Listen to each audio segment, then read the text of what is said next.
Bem-vindos mais uma vez ao canal Fisicamente. Estamos aqui com mais um exercício do livro 4, frente B, capítulo 2, de calor sensível, consolidando saberes, né? Nosso exercício 6, de 2 risquinhos já, né? Pegamos aqui um fuvestão para fazer. Então vamos lá grifar as coisas importantes, né? Bom, para esfriar um copo contendo 250 ml de água fervente, temos aí 250 ml de água, e ela está a 100 graus Celsius, né? Está fervendo. É comum utilizar o seguinte método.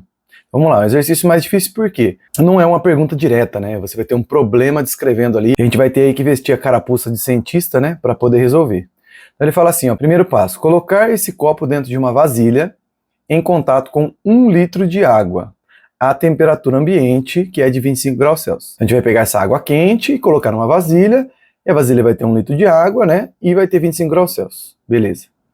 Passo 2. Esperar que entrem em equilíbrio térmico. Então vai passar um tempo, tanto a água que está no copo quanto a água da vasilha vão atingir a mesma temperatura, né? Depois, passo 3. Tirar o copo e trocar a água da vasilha por outro litro de água à temperatura ambiente. Então a gente vai refazer o primeiro passo, né? E aí vai colocar o copo de novo, com mais 1 litro de água, colocar o copo em contato com a água nova e esperar que entre em equilíbrio térmico. Então, de novo, eles vão lá e vão bater na mesma temperatura, né? Após o passo 4 desse método, a temperatura da água no copo será aproximadamente... Bom, então ele perguntou qual vai ser a temperatura final. A parte do problema é simples, né? A gente coloca um copo lá com água, aí vão entrar em equilíbrio térmico, tira aqui a água da vasilha, enche mais 1 litro de água na temperatura ambiente e vê qual que é a temperatura final do nosso copo, né? Aí ele colocou aqui, ó, note e adote. Considere as trocas de calor entre a água no copo e a água na vasilha. Então você não vai considerar que a água passou calor para o vidro do copo, e nem considerar que a água de fora passou calor para o vidro da vasilha, e nem considerar que a água perdeu o calor para o ambiente. Ou seja, ele facilitou bastante a nossa vida, né? A gente só vai considerar que a água de dentro do copo trocou o calor que a água de fora do copo.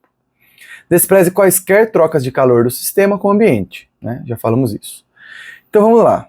Antes da gente começar, o que a gente, né, deveria saber? Então, nesse exercício, gente, basicamente a gente tem que saber de novo a equação fundamental da calorimetria, tá? Eu já expliquei sobre essa equação no vídeo passado, depois você dá uma voltada lá para ver, porque a gente já vai direto para a resolução e ver qual é a melhor estratégia e como usar essa equação para resolver esse tipo de problema, tá?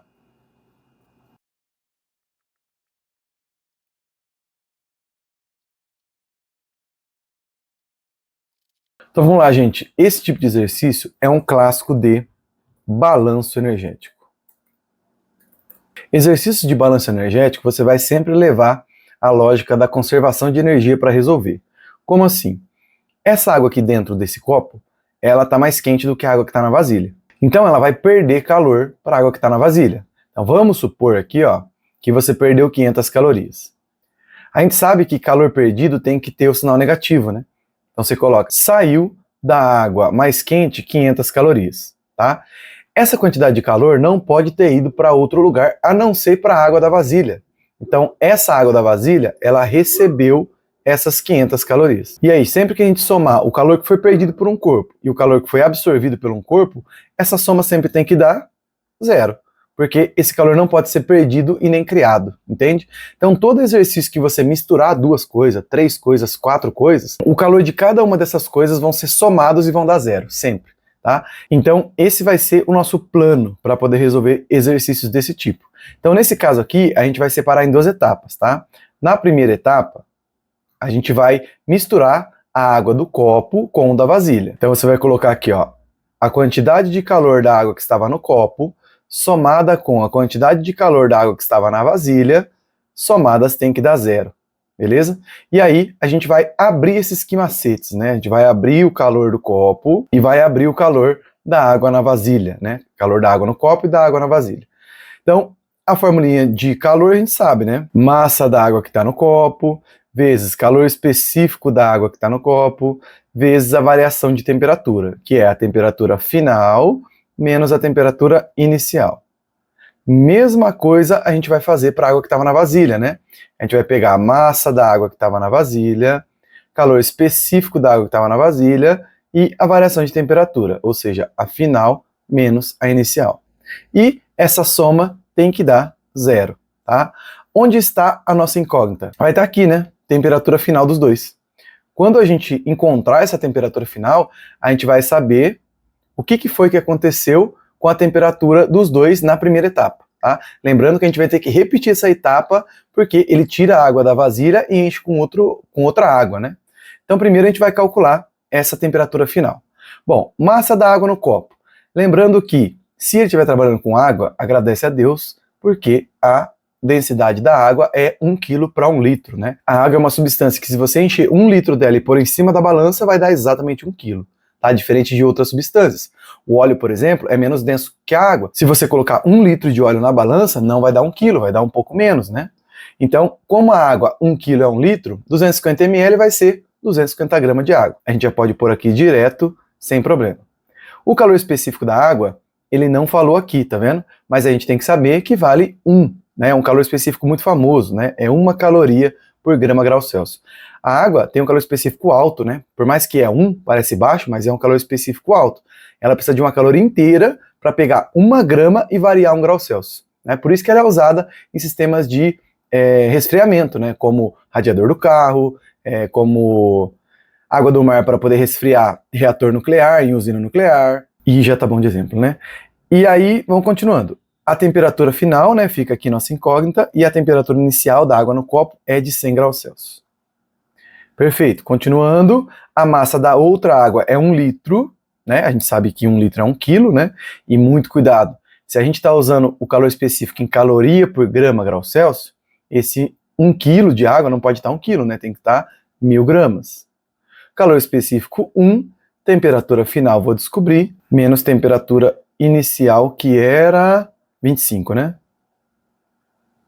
Perfeito. Com isso aqui, eu vou usar um pouquinho de matemática e descobrir qual que é a temperatura final da água, tanto no copo quanto na vasilha. Então aqui vai ficar 250 ΔF menos 250 vezes 100 é 25 com 3 zeros, né? 25.000. Mais 1000 ΔF, a gente está fazendo a distributiva aqui, tá? Esse vezes esse, esse vezes esse. Esse vezes esse vezes esse. Menos 1000 vezes 25, 25.000 também, né? Igual a 0.